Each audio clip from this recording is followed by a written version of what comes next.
kemarin kan saya ngasih kardiovaskuler, itu berhadapan dengan mahasiswa dalam sepertiga mahasiswa yang langsung, sementara yang lainnya semuanya online.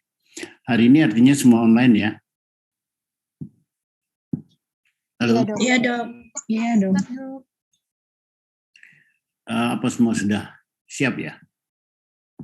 Ini udah lewat 3 menit. Siap dok. Apa kita tunggu 5 menit lagi? Mungkin masih ada yang tidur.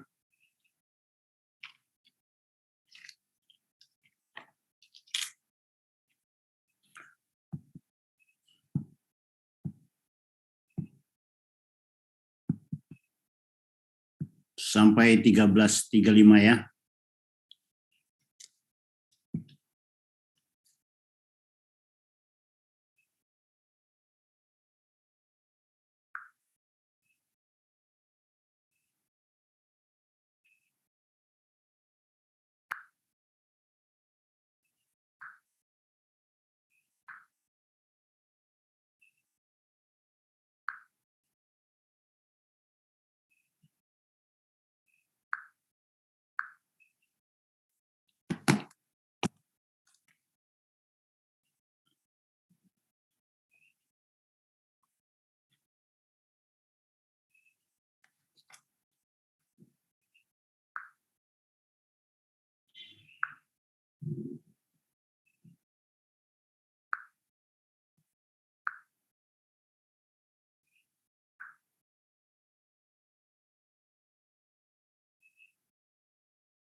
Ayo bisa mulai.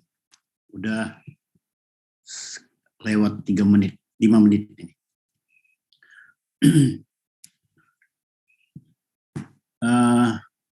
Kita hari ini akan bicara tentang sistem respirasi ya, ditinjau dari aspek histofisiologi. Apa suara saya jelas? Jelas dok. Jelas Pak. Bisa diikuti ya? Bisa dok.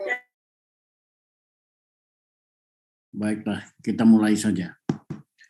Jadi kalau kemarin kita bicara tentang sistem kardiovaskuler, maka hari ini kita akan bicara lebih ke hulu lagi, yaitu sistem respirasi. Keduanya masih sangat bererat dengan pemenuhan kebutuhan metabolisme sel. Ya. Jadi kalau yang kemarin kardiovaskuler itu adalah tukang bagi-baginya, tukang distribusikannya.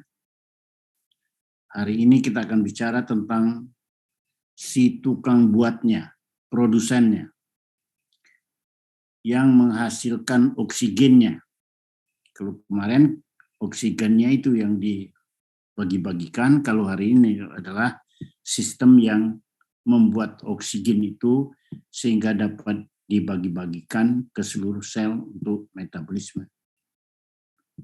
Keduanya vital. Intinya tanpa oksigen kita tidak bisa bermetabolisme. Sel bisa mati dan itu sangat fatal.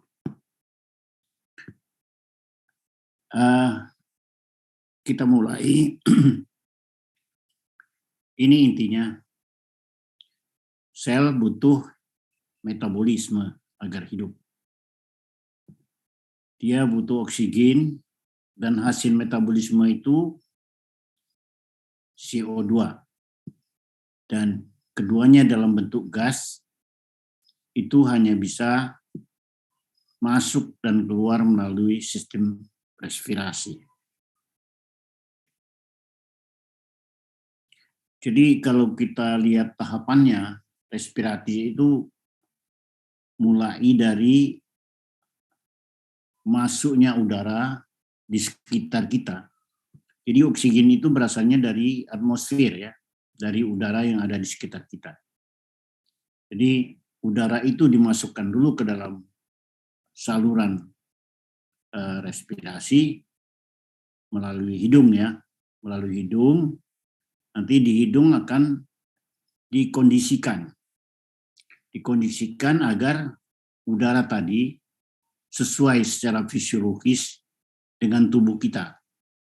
Jadi jangan sampai udara itu nanti masuk membawa bakteri, membawa debu, kotoran, atau suhunya terlalu dingin atau terlalu panas, atau juga terlalu kering atau terlalu lembab. Semuanya itu diproses di rongga hidung. Itu masuknya ke sana. Langkah berikutnya adalah nanti akan itu yang namanya dengan bernapas gitu ya. Baru kemudian nanti akan terjadi pertukaran O2, CO2 ya di dalam sirkulasi darah ya. Jadi masuk nanti ke paru-paru, di dalam paru-paru sampai di alveolus. Alveolus ini adalah kantung-kantung kecil unit fungsional dari respirasi, dan di dinding alveolus itulah terdapat kapiler-kapiler. Jadi oksigennya nanti akan masuk melalui dinding kapiler, masuk ke dalam kapiler supaya nanti baru nanti masuk ke dalam sirkulasi. Nah, berikutnya nanti akan dibawa, oksigennya akan dibawa, itu yang ketiga ya, dari alveolus melalui kapiler, melalui arteri dan lain sebagainya, sirkulasi akan sampai pada sel ya. Nah, nanti di dinding sel juga terjadi pertukaran. Jadi oksigen akan masuk ke dalam sel, CO2 hasil atau limbah daripada metabolisme akan dikeluarkan ke dalam kapiler. Jadi ada 4 tahapan. Itu yang dinamakan dengan respirasi sampai tuntas. Ya.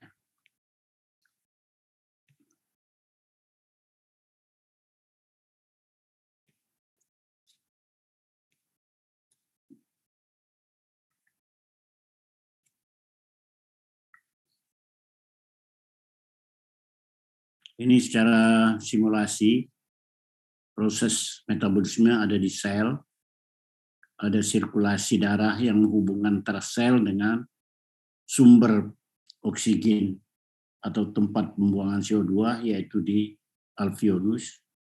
Kemudian antara alveolus dengan udara pernapasan, ya, nanti akan terjadi penghantaran lagi dari alveolus ke rongga hidung.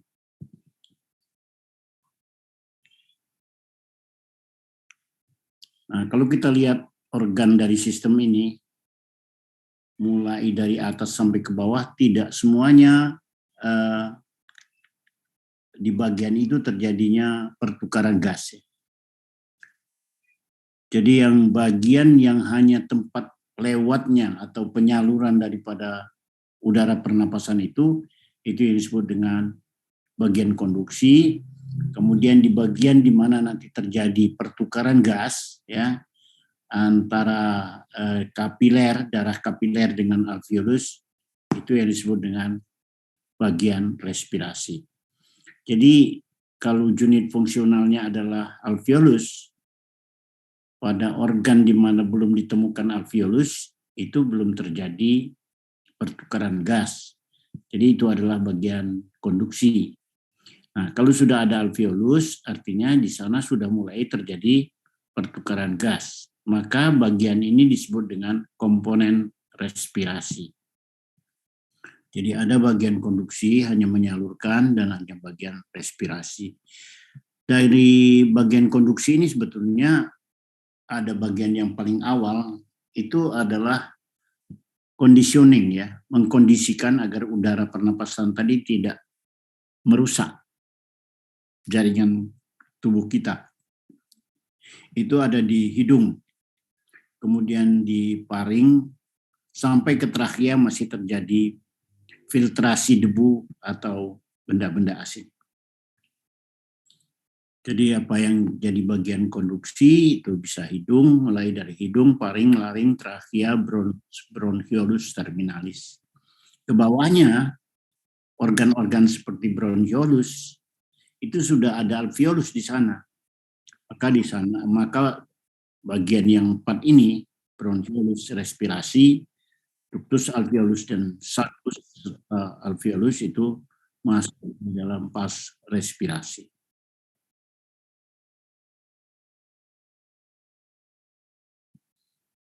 Ini tadi sudah jelaskan. Kita mulai dengan rongga mulut, rongga hidung. Yang dimaksud tadi adalah prakondisi atau conditioning udara pernapasan kita. Di rongga hidung, udara yang masuk itu akan dilembabkan atau kelembapannya akan disesuaikan dengan kelembapan dari pernapasan kita. Akan dihangatkan kalau misalnya kita berada dalam ruang atau di dua tempat yang dingin, itu akan dihangatkan. Kemudian kotoran, bakteri, debu dan sebagainya nanti akan disaring di sana. Dan terakhir kita akan mendeteksi adakah bau-bau yang berbahaya yang kita cium. Secara otomatis ini akan merefleksi kita ya, secara refleksi kita akan menutup hidung kalau ada bau yang sengit atau bau yang tidak enak. Coba kita lihat kafumnasi, itu adalah rongga hidung ya. Jadi kalau kamu lihat rongga hidung kamu itu ada 2 bagian, kanan dan kiri. Antara keduanya itu dipisahkan oleh dinding septum. Dinding septum nasi ya namanya. Secara anatomi kamu sudah tahu itu. Kemudian nanti di dalam mukosa dari hidung ini banyak sekali pembuluh-pembuluh darah yang berada di permukaan, di dekat permukaan. Arah aliran darah itu adalah menuju ke anterior, ya, arteri kan, dari belakang masuk ke anteri, ke depan baru nanti lagi kembali sebagai plexus vena.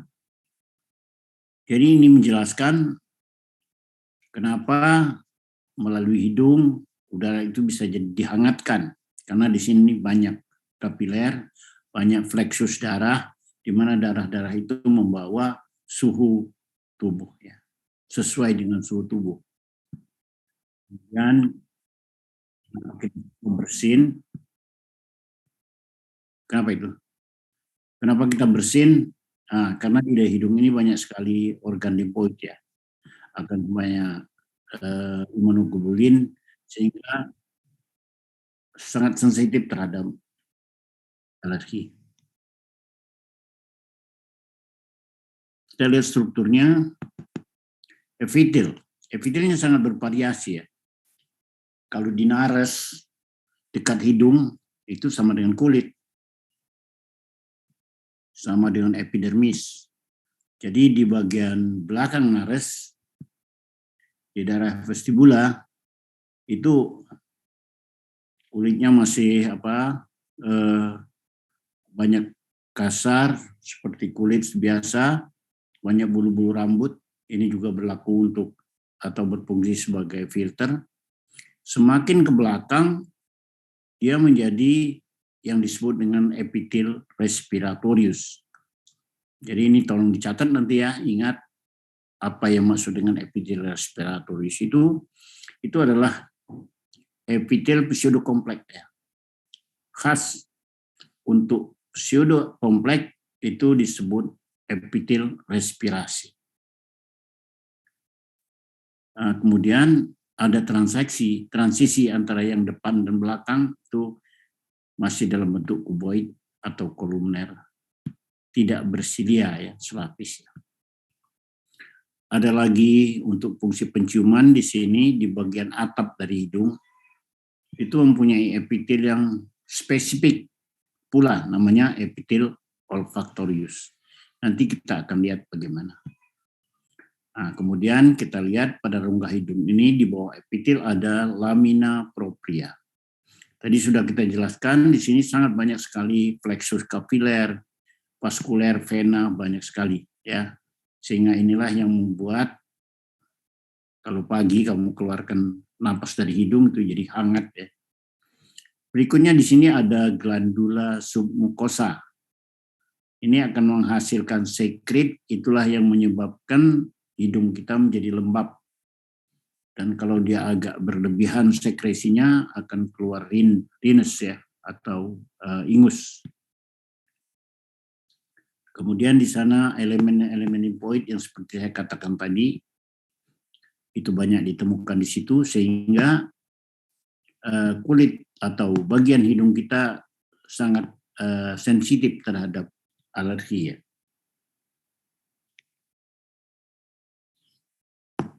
Ini gambaran preparatnya ya. Kalau kita mau lihat preparat daripada mukosa hidung, kira-kira beginilah. Jadi ada lamina propria dan ada epitel. Tergantung pada lokasi. Kalau lokasinya di depan dia kulit ya, seperti kulit tipis. Tapi kalau dia di belakang itu tadi yang disebut dengan epitel respiratoria, pseudokompleks. Sedangkan di tengah itu epitelnya bisa kuboid atau kolumner.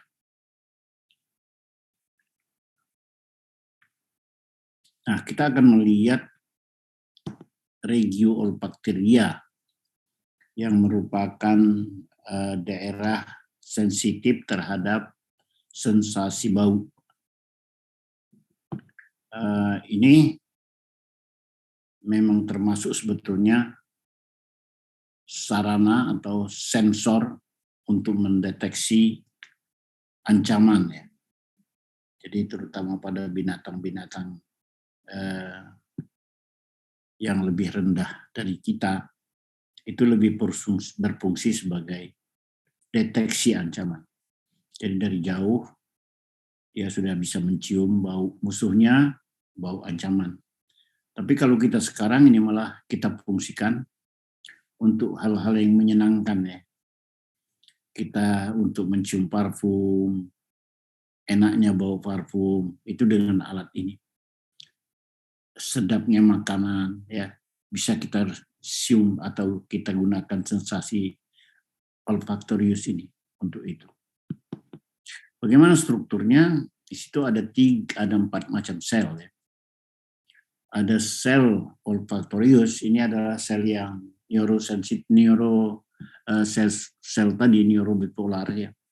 Ini yang berperan utama untuk menerima resepsi itu, menerima atau stimulus ya.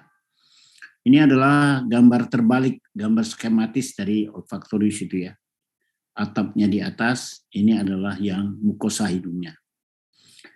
Ini adalah sel-sel olfaktoria ya. Sel-sel olfaktorius ini adalah bipolar. Ini ada akson di sini. Ini selnya, ini adalah dendritnya ya. Silia-silia ini terhampar aja di depan, di atas mukosa kita. Jadi mukosa hidung kita. Nah, jadi ini adalah sel-sel penyokongnya. Di mana tempat sel itu memposisikan dirinya. Kecuali itu ada lagi struktur kelenjar ya. Yang disebut dengan glandula Bowman. Ini adalah glandula tubuloalveoler yang secara kontinu terus-menerus akan mengeluarkan sekret encer. Apakah masing-masing fungsi itu? Kira-kira beginilah fungsinya ya. Jadi partikel bau atau molekul bau nanti akan berada di rongga hidung kita. Sementara dari kelenjar ini akanlah dikeluarkan sekret yang di dalamnya nanti akan ada yang disebut dengan protein binding. Jadi ada pengikat molekul bau ini. Nah, dia membentuk satu ikatan di situ dan nanti akan melekatlah pada silia ini. Jadi melalui perlekatan itu silia tadi bisa merespon, bisa menangkap jenis bau, macam bau, dan kemudian akan diterima oleh sel ini. Selanjutnya kemana? Nanti aksonnya akan meneruskan ini pada pusat atau melalui saraf olfaktorius akan sampai ke pusat penciuman. Itulah kira-kira kalau gambar preparatnya kira-kira begini. Ini adalah bentuk kelenjarnya, ini kelenjar. Kemudian ini adalah pseudokompleksnya ya. Ada sel-sel olfaktorius, ada sel penyokong di situ. Nah, demikian ya. Jadi dalam kondisi klinik tertentu di mana ada kondisi yang disebut dengan anosmia, kita tidak bisa membau sama sekali. Ini pada akhir-akhir ini kan ini merupakan salah satu ciri penting pada kasus COVID ya. Penderitanya kehilangan bau, sensasi bau, dan kehilangan sensasi kecap ya. Itu antara lain misalnya kegunaannya.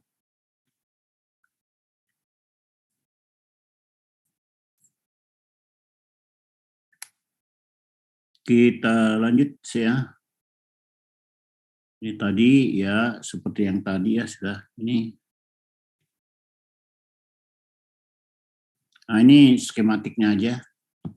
Jadi tadi ada kelenjar yang disebut dengan glenda Bowman yang nanti akan mengeluarkan terus organ binding protein OBP ini. Kemudian di dalam mukosa hidung, dalam rongga hidung kita nanti akan masuk molekul atau udara yang mengandung molekul odoran ini.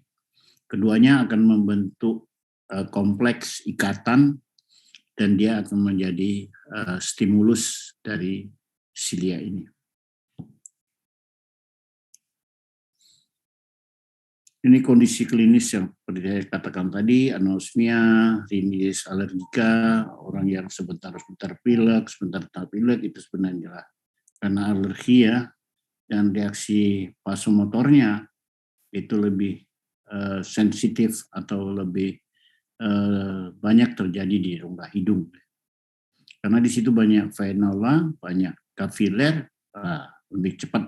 Kemudian di sana juga ada unsur-unsur limfoid ya. Ini epistaxis. Ini juga perlu kamu ingat ya. Kenapa kok pada kasus-kasus tertentu seperti dengue, DHF, dengue hemorrhagic fever, itu terjadi perdarahan di hidung lebih awal. Nah, masalahnya memang di hidung ini, di bagian depan bawah, itu disebut dengan area Kisselbach. Ini sangat banyak sekali vena, kapiler, dan banyak sekali anyaman dari arteri ya.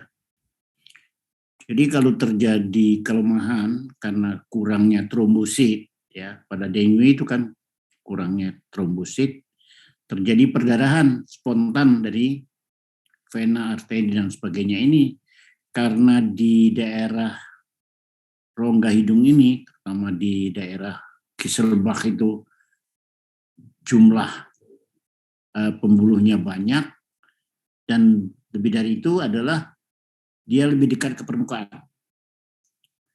Jadi karena itu maka kasus perdarahannya itu akan lebih banyak terjadi di hidung yang disebut dengan epistaxis. Ini pada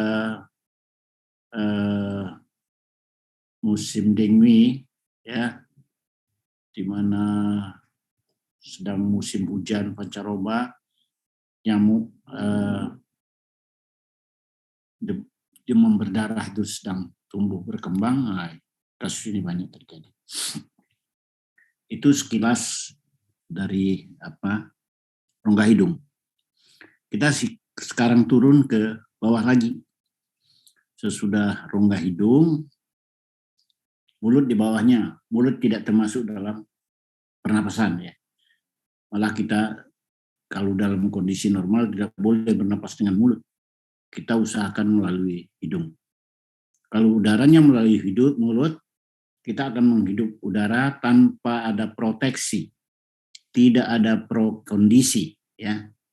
Kalau kita hirup, pernapasan itu melalui mulut. Jadi yang ideal bagusnya harus melalui rongga hidung. Kecuali dalam keadaan tertentu ya, biasa karena ada pilek, mungkin dia lebih banyak bernapas ke mulut. Nah di laring ini apa yang kita lihat di sini? Yang penting adalah epiglotis ya. Epiglotis itu adalah organ katup. Sebenarnya dia merupakan palang pintu yang mengatur persimpangan masuk ke pernapasan atau masuk ke rongga hidung. Ya, jadi dari rongga mulut dia ada ditutup selagi kita bernapas, tetapi begitu kita menelan makanan, epiglotis ini akan terbuka. Berikutnya ada organ lain yaitu pita suara. Ya. Nah, pita suara ini ada dua pasang yang di atas sebut dengan vestibular foot. Ini adalah suara yang palsu katanya, pita suara palsu. Sedangkan yang di bawahnya ada yang asli yang disebut dengan vocal foot. Ya. Ini setiap orang mempunyai anatomi yang berbeda. Sehingga nanti kita akan lihat suara itu kok suaranya bagus ya. Suaranya kok kayak meriam pecah katanya ya, serak. Itu sangat ditentukan oleh bagaimana volume yang dibentuk oleh pita ini. Selesai di daerah laring, kita masuk ke trachea. Trachea ini masih terjadi juga filter atau penyaringan partikel yang membahayakan ya. Di sini kita lihat, kalau lihat permukaannya seperti ini loh. Ini permukaan fisiknya ya. Jadi ada rambut-rambut, ini sebenarnya adalah silia dari sel-sel trachea itu. Kemudian ini ada goblet cell. Goblet ini menghasilkan mukus. Nah, dan di bawahnya nanti kita lihat ada glandula trachea. Jadi masih tetap terus dipersiapkan untuk, karena masih mungkin saja partikel yang halus, debu yang halus, itu masih bisa lolos ya melalui rongga hidung tadi bisa lolos, dia masih sampai ke trachea. Jadi ini ada proteksi lagi di trachea. Ini ya tracheanya ya.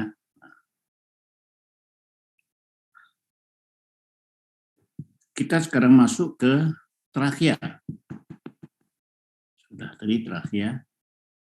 Ya ini sebetulnya trachea itu merupakan tabung yang disusun oleh cincin-cincin kartilago ya. Cincin kartilago sampai 12 sampai 10 12 segmen itu. Yang lehernya panjang kali ada 12, yang agak pendek mungkin hanya 10. Kemudian nanti dihubungkan melalui otot-otot polos ya. Nah, ada ligamen, ada musculus trachea. Ini semuanya berperan untuk refleksi batuk. Jadi kalau kita tersendak, terhisap dengan debu, kotoran, nanti secara refleks ya, mukosanya nanti akan memberikan rangsangan dan terjadilah kontraksi dari musculus trachea. Trachea ya, lihat ya. Itu ada kartilagunya utuh. Jadi seperti tapal kuda. Ini bagian anterior ini. Ini bagian anterior, ini bagian posterior.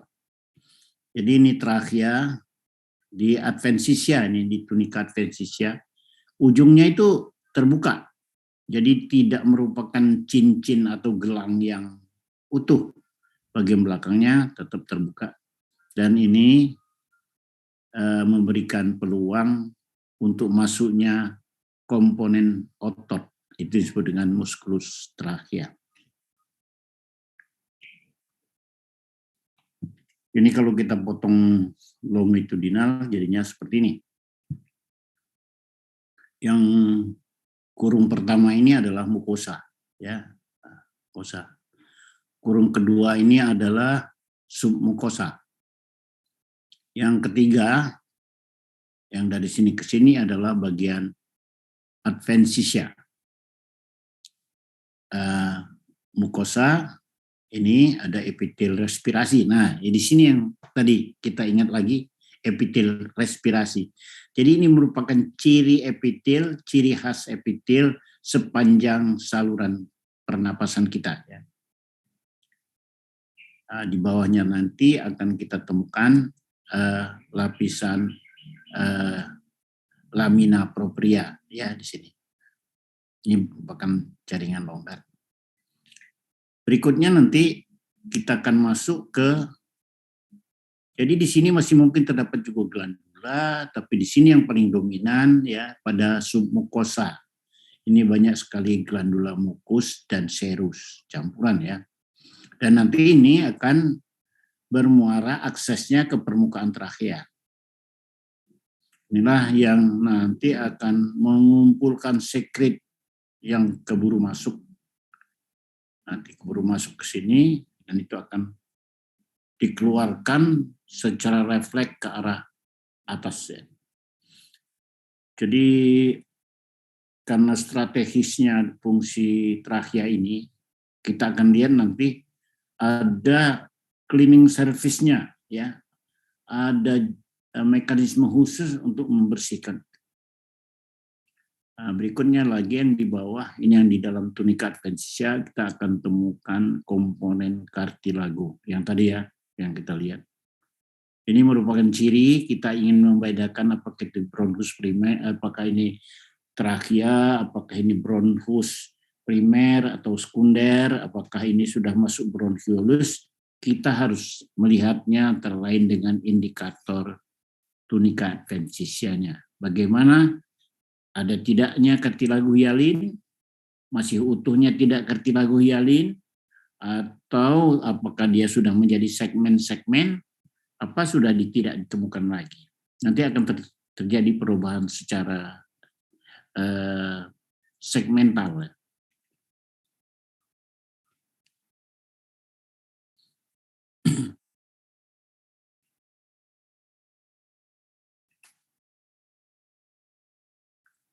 Ini kita akan secara lebih spesifik mengenal epitel respirasi ya pada trachea. Ini permukaannya, jadi merupakan epitel pseudokompleks. Ada epitel yang bersidia, ini ya. Kemudian ada sel-sel yang tadi seperti kancing itu adalah goblet cell yang menghasilkan mukus. Kemudian di bawahnya nanti banyak sel lagi bermacam. Ada sel penyokong, ada yang disebut dengan ini. Sel yang berperan mempunyai mikrofili ya, yaitu untuk membersihkan. Ada juga yang disebut DNIS cell. Nah, ini yang penting karena dia merupakan sensor monitor kadar O2 dan CO2 yang melalui rongga trachea kita. Jadi kalau sudah misalnya kita masuk ke dalam suatu tempat atau suatu ruangan di mana kadar oksigennya rendah, maka itu akan memberikan stimulus nanti pada sel DNIS ini dan dia akan meneruskannya ke pusat pernapasan. Sehingga secara refleks nanti pernapasan kita menjadi lebih cepat.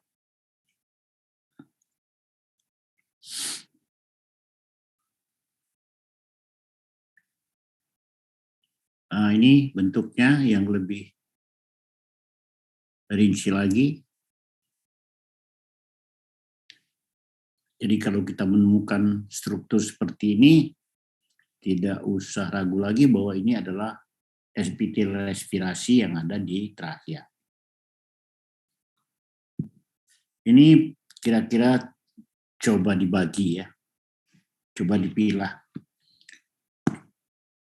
Nyatanya 3 sel paling atas itu jumlahnya proporsinya paling banyak.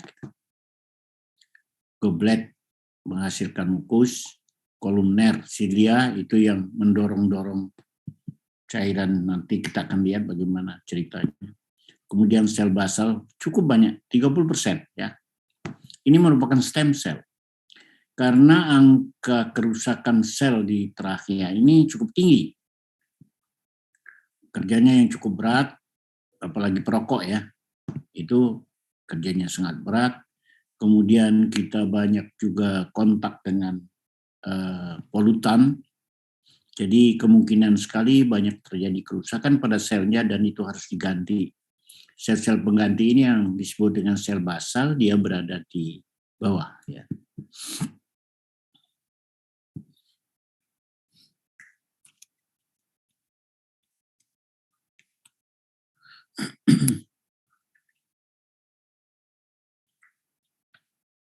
Ini tadi yang sel yang mempunyai kemampuan untuk merespon atau menerima rangsang atau stimul dari kadar O2 yang ada di dalam udara yang lewat di dalam trachea kita.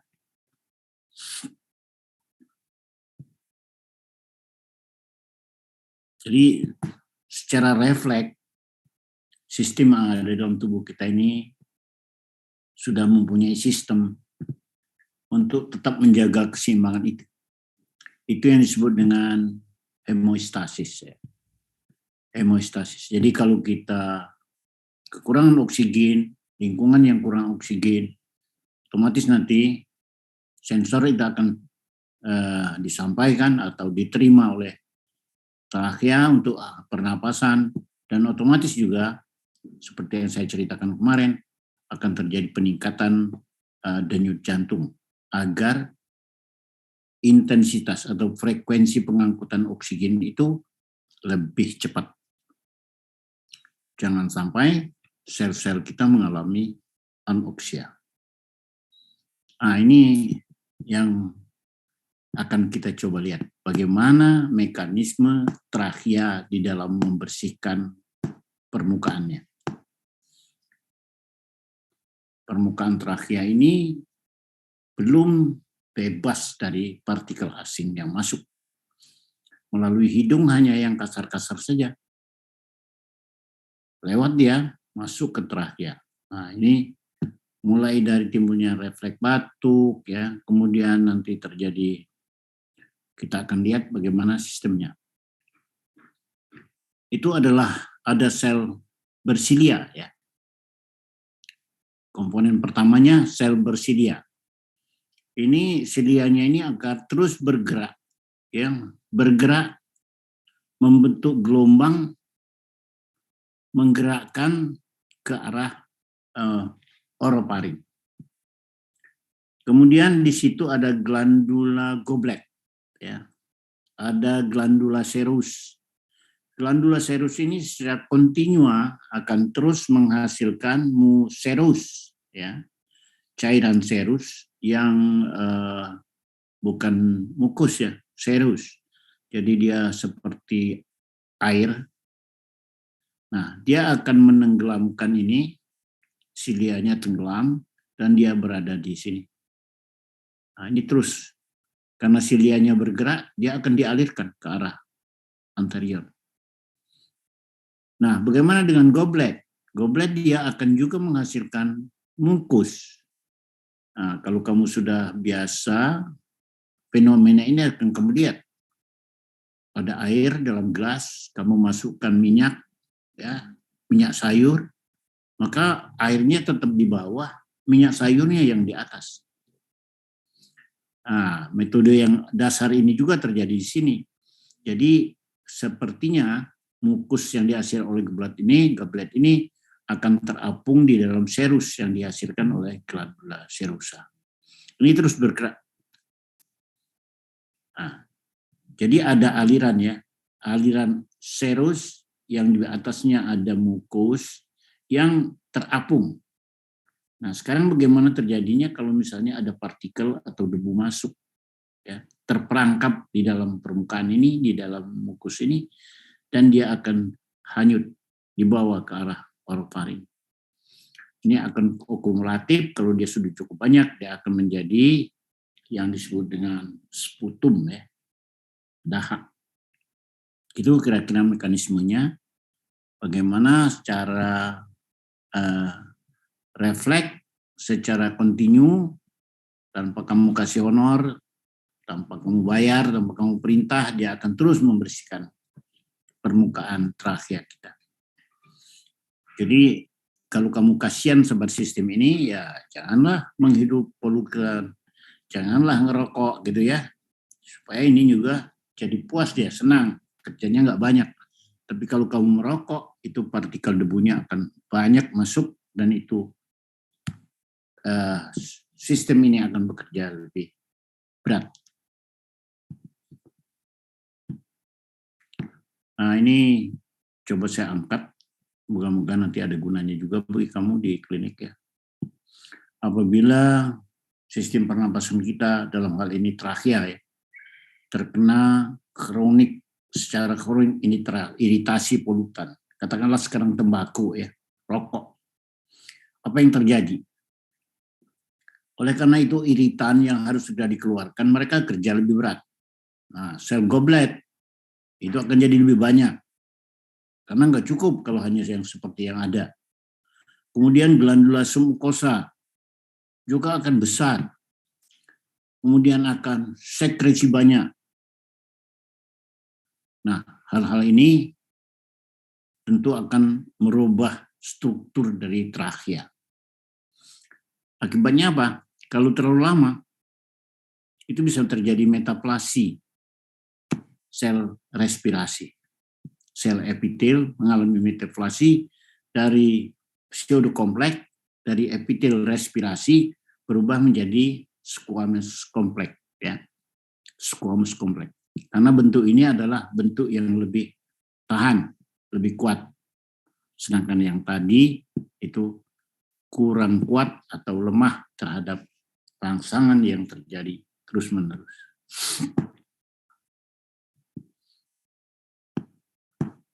Moga-moga saja dalam kelompok ini tidak ada yang merokok ya, atau sudah berhenti merokok.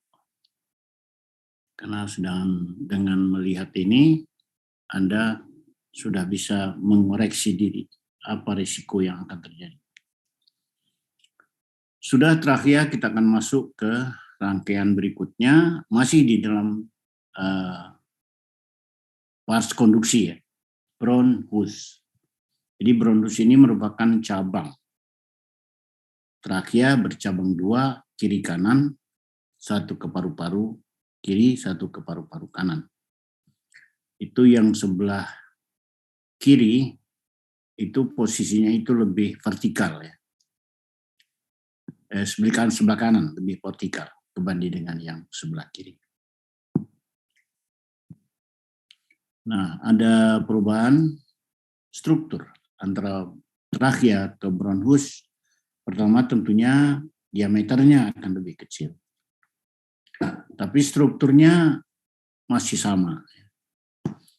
Hanya di adventia cartilagio hyalinnya sekarang sudah mulai berubah.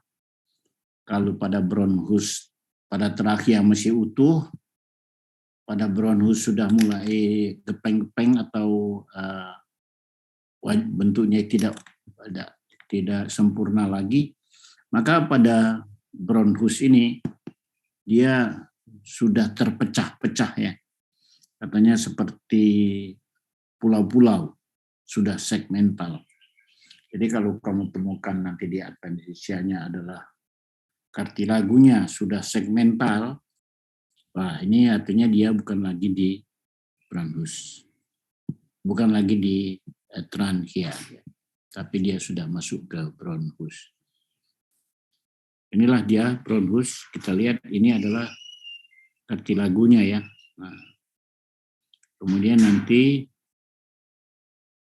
sampai ke bronchus yang paling bronchiolus nanti ke sini hilang ya, tidak kita temukan lagi.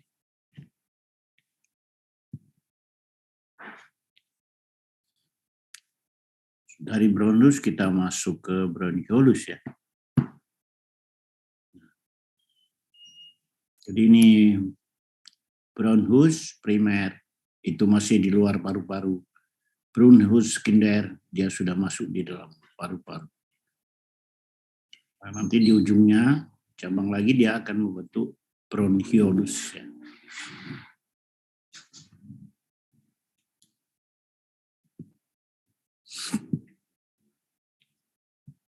Jadi ada 3, ini sudah saya coba bikin, sehingga kamu tinggal baca saja, tinggal pelajari bagaimana perbedaan antara 2 komponen ini, antara 3 ini, bronchus primer, sekunder, maupun tersier, dan bronchiolus. Nah, kalau kita sudah bicara tentang bronchiolus, kita tidak akan temukan lagi ya, tidak akan temukan lagi kartilagu. Jadi kalau kamu lihat di preparat, tidak ada lagi kartilagu, kita tidak usah lagi mikir tentang bronchus. Ini pasti bronchiolus. Ini bronchiolus yang paling ujung. Nah, paling ujung sama sekali tidak ada lagi nih.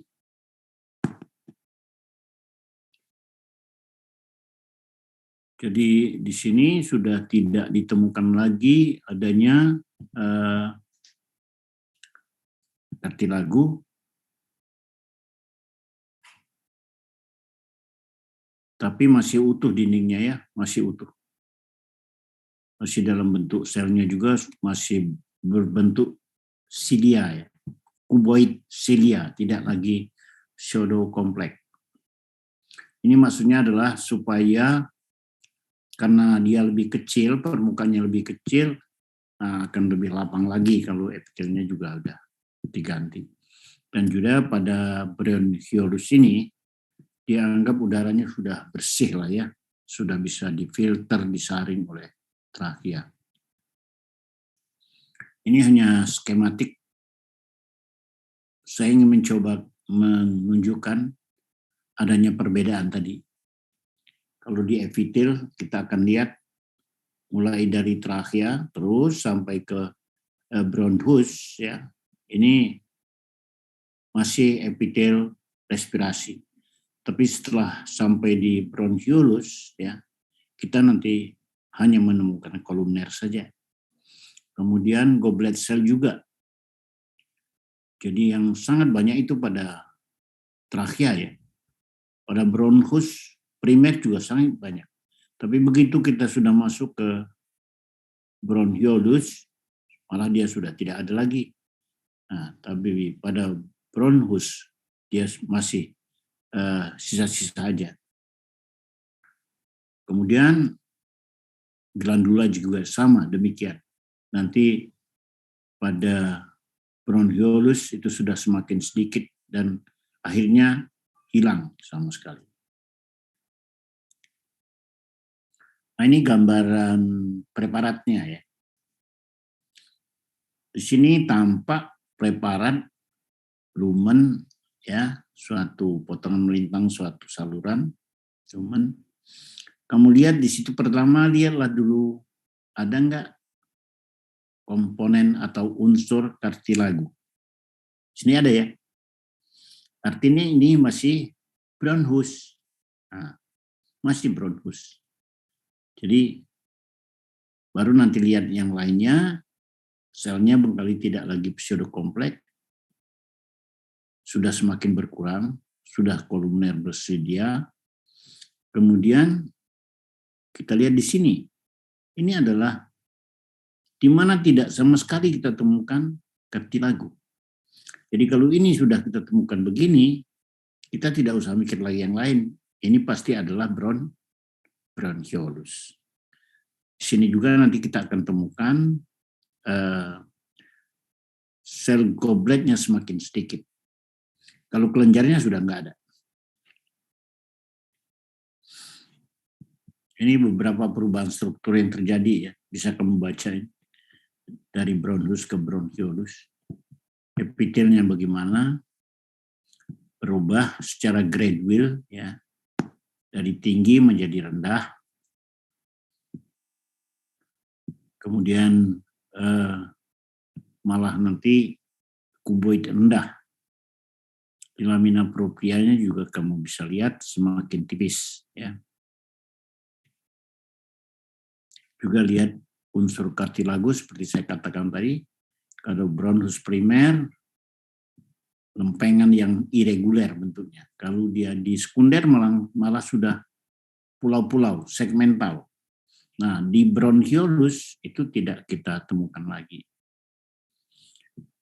Nah, ini otot polos. Karena banyak dominan kartilagu, maka ototnya masih relatif sedikit ya komposisinya pada bronchus.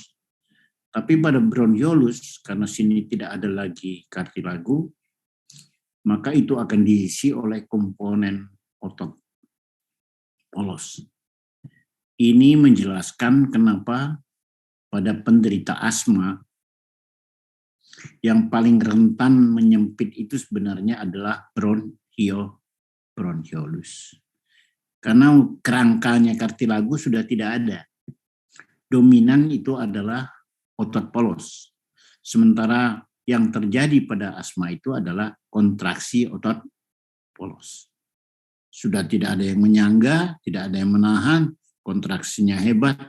Makanya pada penderita asma yang dominan itu adalah penyempitan pada bronchiolus.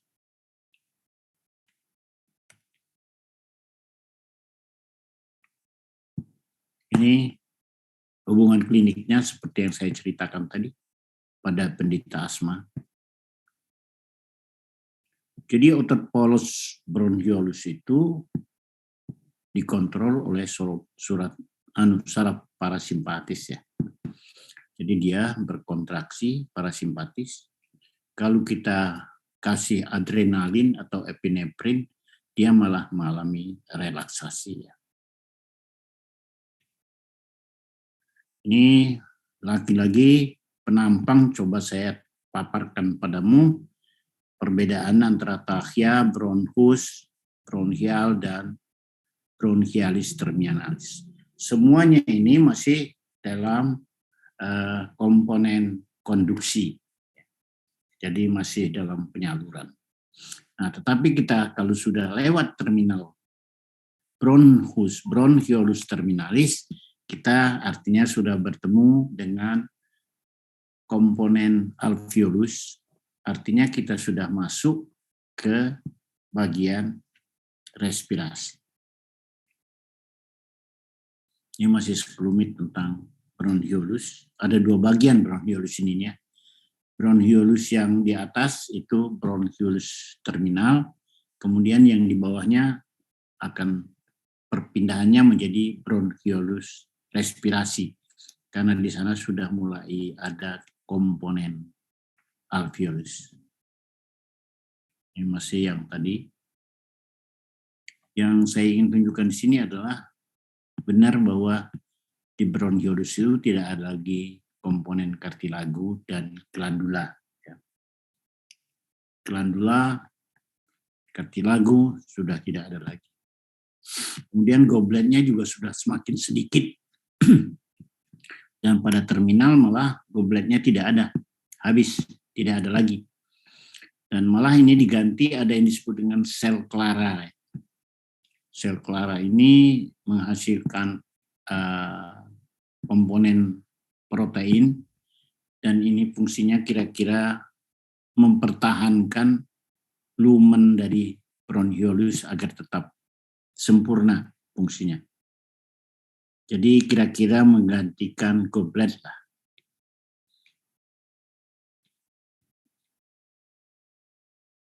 Ini masih sama tadi. Nah ini kita masuk ke bagian respirasi.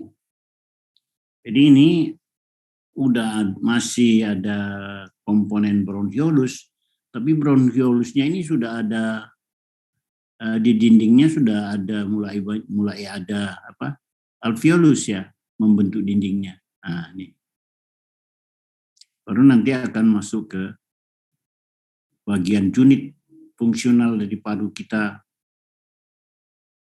alveolus. Kalau alveolus ini nanti membentuk saluran ya, itu disebut dengan ductus. Kalau dia membentuk kantong, nah ini seperti kantong ini, maka disebut dengan sakus. Tapi kalau dia berdiri sendiri-sendiri, itu disebut dengan alveolus.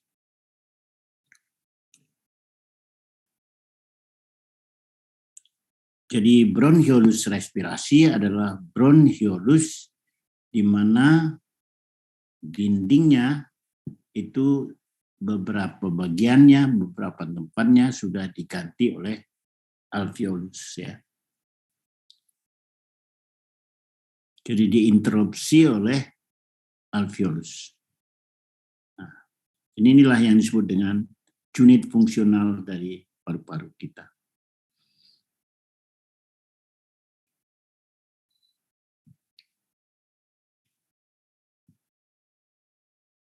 Kalau saluran ductus, kalau dia kantong sakus.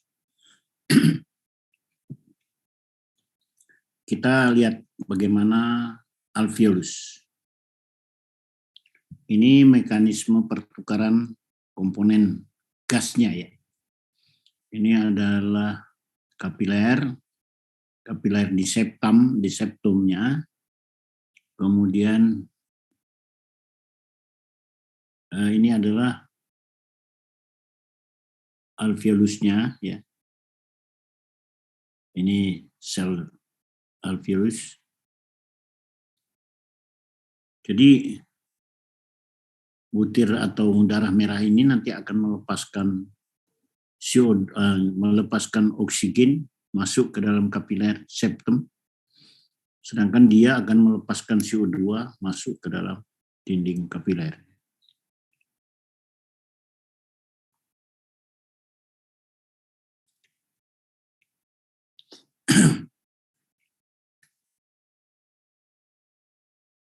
Ini 3 dimensi ya, supaya kita bisa membayangkan. Beginilah kira-kira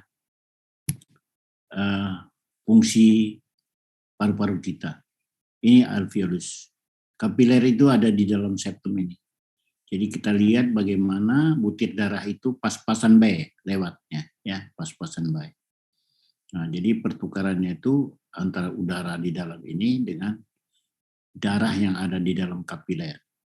Kapilernya masukkan oksigen, ini alveolusnya akan mengembalikan CO2. Terus terjadi pertukaran begitu. Nah, kita akan temukan bagaimana sih bentuk daripada alveolus itu.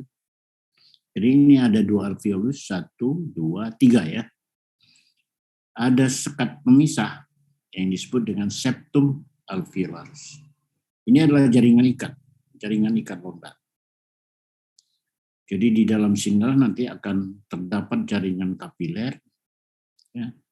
Kemudian ada lamina basalis, tempat nempelnya permukaan dari dari alveolus ini ditempati oleh sel alveolus, sel pulmosit ya namanya.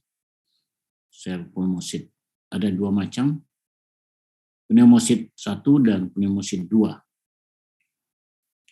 Yang satu itu adalah tempat lewatnya udara. Yang pneumosit 2 ini adalah penghasil surfaktan. Surfaktan ini yang akan mempertahankan tegangan permukaan dari alveolus sehingga dia tidak kolap. Ya. Jadi ada 2 bentuk sel dengan fungsi yang berbeda.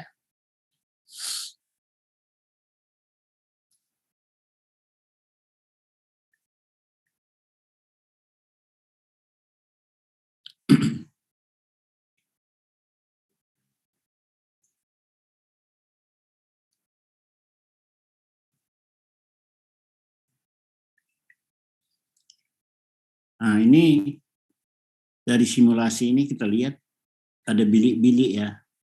Ini diandaikan alveolus. Kita lihat ada sel-sel yang tersusun. Ini adalah sel pneumosit. Ada sel ini yang pipih-pipih. Ini pneumosit 1, di mana terjadi pertukaran gas.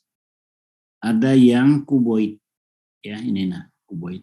Ini adalah pneumosit 2 yang menghasilkan surfaktan. Kemudian ini ada lubang ya, yang disebut porus ini. Porus ini untuk apa sebetulnya? Ini sebagai kolateral.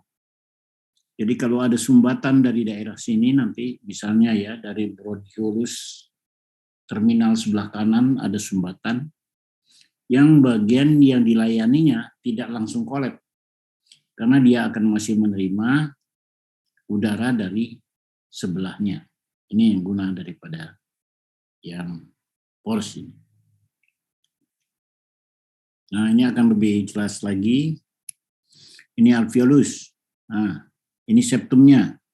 Ya. Ini kapiler. Masuk dia ke ini. Nah, kemudian ini yang tipis, pneumosit 1. Ini yang kuboid, yang kecil tapi tinggi, ini adalah pneumosit 2. Pneumosit 1 untuk tempat transfer gas, sedangkan ini adalah untuk menghasilkan surfaktan. Ada cerita tentang surfaktan ini. Kamu mungkin pernah mendengar kasus janin yang lahir tidak cukup bulan. Ya, di bawah umur 5 atau 6 bulan, 7 bulan. Pasiennya atau si bayi melahirkan tanpa nangis. Dipukul-pukul juga nggak nangis. Dia langsung tersedak, langsung tidak bernapas. Itu akibat pneumosit 2-nya pada usia janin yang belum cukup matur, dilahirkan akan membawa risiko kolaps alveolusnya. Nah, kalau sudah kolaps ya tidak bisa bernapas lagi ya. Tapi mestinya pada sekarang ini itu surfaktan sudah bisa dibikin. Jadi kalau dokternya mendeteksi, wah ini masih belum cukup bulan, kemungkinan surfaktannya belum cukup, dia bisa memberikan injeksi surfaktan. Sehingga ada jaminan, ada upaya agar nanti paru-parunya tidak kolaps.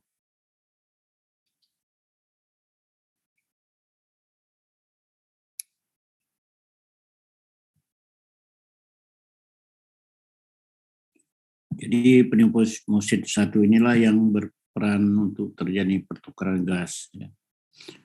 Kalau kita lihat, sebetulnya populasinya hanya 10%. Tapi karena dia pipih, dia mencakup 90% luas permukaan. Jadi berbeda dengan pneumosit 2. Populasinya 12%, tapi permukaannya hanya 5%.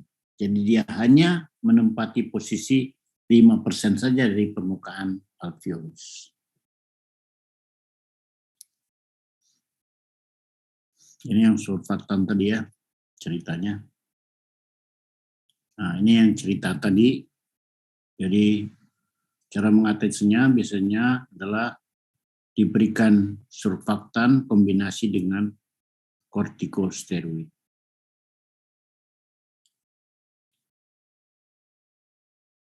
Nama penyakitnya atau kondisinya itu adalah RDS, Respiratory Distress Syndrome, atau hyaline membrane disease. Ini tadi sudah kita bicarakan tentang septum, ya, sel septa. Nah, ada cerita tentang makrofag. Ini ada hal yang menarik juga. Jadi makrofagnya ini sebetulnya agak berbeda dengan makrofag yang ada di jaringan lain ya. Dia dalam jumlah yang sangat banyak terus bergantian membersihkan permukaan alveolus. Terutama perokok ya. Balik-balik lagi perokok. Dan prihatinnya karbon tadi yang akan masuk ke dalam alveolus tadi akan sampai di permukaan alveolus sudah dimakan atau dipagosit oleh makrofag, dia tidak bisa dimetabolir, ya, tidak bisa dihancurkan oleh sistem makrofag ini. Akibatnya si makrofag mati, karbon tadi pecah lagi, keluar lagi, dimakan oleh makrofag yang lain, tidak bisa dihabiskan. Lama-lama permukaan dari paru-parunya akan berubah warna, ya. Berubah warna karena sudah ditutupi sebagian besar oleh karbon.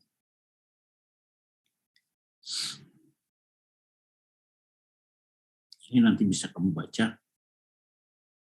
Nah, kita ke fluora. Seperti kemarin kita sudah cerita tentang perikardium ya. Ada kapum perikardium. Pada paru-paru sama, karena dia juga bergerak dan selalu bersentuhan fisik dengan dinding torak, kemungkinan cedera akan terjadi. Maka ia juga dilindungi oleh rongga yang disebut dengan cavum pleura. Ini rongga serus yang berisi mukus atau cairan serus. Tidak banyak. Nah, ini akan menjadi masalah rongga ini apabila ia bocor, ya. Kalau bocor, maka cairan tadi, darah kah atau apakah akan masuk ke cavum pleura. Nah, celakanya cavum pleura ini tekanannya negatif, sehingga akan tersedotlah ke dalam. Ini yang sangat ditakutkan kalau pada penderita penyakit tuberkulosis misalnya ya. Kalau misalnya partikelnya itu pecah, dan itu akan terjadi perdarahan intrapleural, maka disebut dengan perdarahannya tertumpuk di pleura. Bisa disebut pleural effusion, kalau cairan yang di dalam situ. Tapi kalau udara yang numpuk di dalamnya, maka disebut dengan pneumotoraks. Semuanya akan berbahaya, akan menekan volume paru-paru, sehingga orangnya akan mengalami sesak, ya, karena kapasitas paru-parunya akan berkurang, sudah terdesak. Ini beberapa penyakit pulmoner, pulmonaris vascular disease ya. Ada yang emboli pulmoner, ada hipertensi arteri pulmonar dan sebagainya, bisa kamu baca sendiri. Nah, mungkin kayaknya sudah selesai ya kuliah kita. Hanya sampai di sini. Kalau Anda hanya memerlukan penjelasan lebih jauh, saya masih buka kesempatan.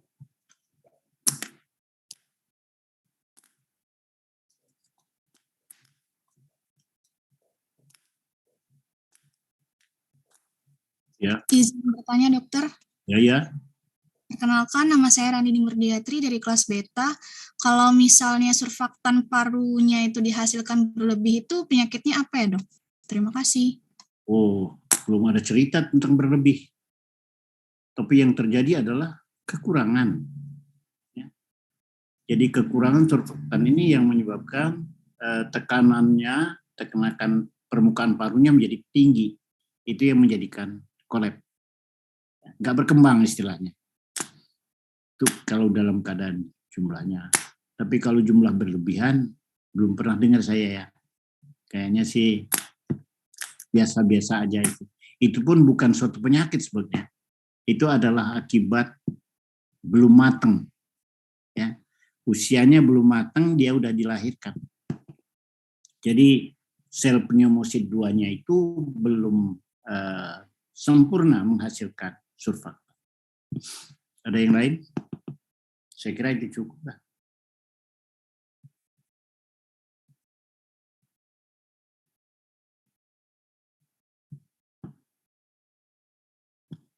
Jadi ini berdekatan ya, bersaudara ini sistem respirasi dan sistem kardiovaskuler.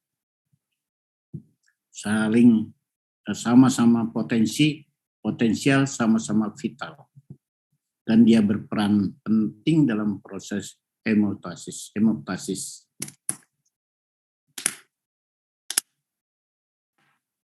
Ini kalau saya mau share hasil materi kuliah ini kepada siapa saya akan kirim.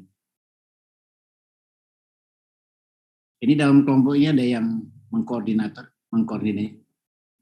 Dalam kelas ini ada yang koordinasi. Saya, Dokter. Ya, Puan, dari kelas Alfa, Dok. boleh. Jadi kirim HP-nya, nomor HP-nya kepada saya, ya.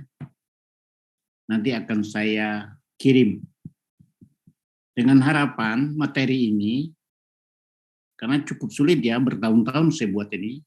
Setiap tahun saya edit terus, perbaiki terus, dan rasanya untuk modal awal kamu belajar sudah mencukupi banget. Secara sistematik sudah dibikin. Nanti saya, tapi dengan catatan, maka saya sebutkan di forum ini supaya yang lain juga tahu ya bahwa materinya sudah saya kirim ke temanmu. Nanti temanmu lah yang akan menyampaikan atau membaginya. Siapa namanya tadi? Puan Rami Hairani dari kelas Alfa, Dok. Alfa ya. Ya, oke, Hairani.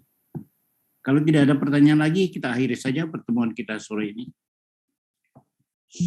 Ini ada apa ya?